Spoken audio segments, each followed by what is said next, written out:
तो पिछले क्लास में हमने एक समकोण त्रिभुज के लंब, आधार और कर्ण को ज्ञात कर उसके दोनों न्यून कोणों के सभी 6 त्रिकोणमितीय अनुपात ज्ञात करना सीखा था। उस चैप्टर में हमें इन न्यून कोणों के कोण के मान से कोई मतलब नहीं था, हम बस लंब, आधार और कर्ण से इसके सभी 6 त्रिकोणमितीय अनुपात ज्ञात करते थे। लेकिन इस क्लास में हम लोग पढ़ेंगे यदि कोण ए या सी ये दोनों न्यून कोण होते हैं, ये तो हमें मालूम है कि बी समकोण होता है, बाकी दोनों 90 से कम डिग्री के होते हैं।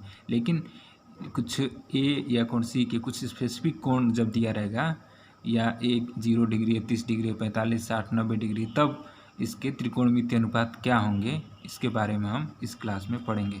तो सबसे पहले हम एक समकोण त्रिभुज में जब कोण ए 45 डिग्री का होगा तब कोण ए का साइन कोसाइन कितना होगा, इसके बारे में हम पढ़ेंगे।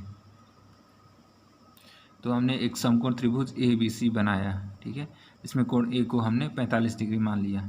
तो हम जानते हैं समकोण त्रिभुज में बी कोण 90 डिग्री का होता है, बीच वाला कोण। तो अन्य दोनों कोण या तो 45 के होंगे, या ये 60 होगा तो ये 30 होगा। तो आपको फिगर में दिखाई दे रहा होगा कि ये भुजा और ये भुजा दोनों बराबर दिख रही है। तो यदि हम कोण ए को 45 मानेंगे तो कोण सी भी हमें 45 डिग्री होगा। क्यों?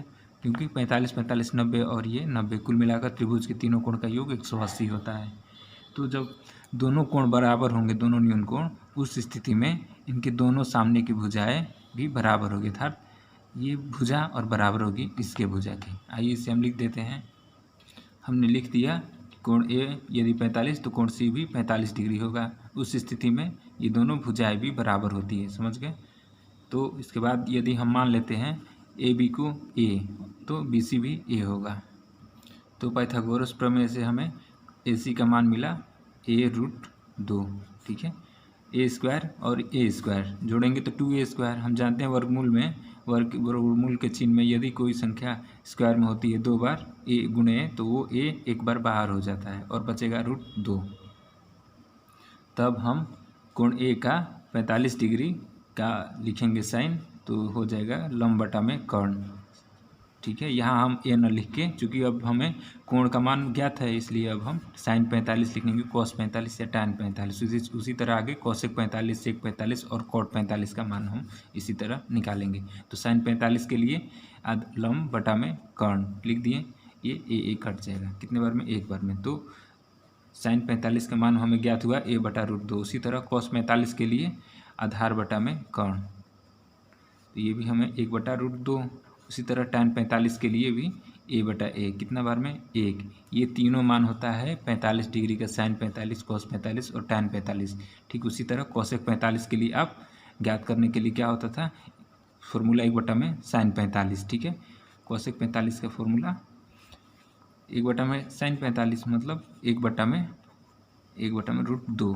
तो ये मान हो जाएगा कितना? √2, समझ गए। तो इसी तरह कॉस 45 के उल्टा सेक 45 और टैन 45 हम ज्ञात करेंगे। तो हम उसी तरह टैन 45 का भी निकाले लंब बटा में आधार, तो a/a तो 1 हो गया। यहाँ a और a 1 निकला था, इसलिए कॉट 45 के लिए फॉर्मूला होता था 1 में टैन 45। तो 1 में 1 बराबर 1, समझ गए। तो इस तरह हमने साइन कॉस टैन के 45 डिग्री मान का तीनों अनुपात, उसी तरह कॉसेक से कॉट का भी अनुपात 45 डिग्री में हमने ज्ञात किया। अब हम इन मानों को इस चार्ट में भर देंगे। अब हम ज्ञात करेंगे 30 डिग्री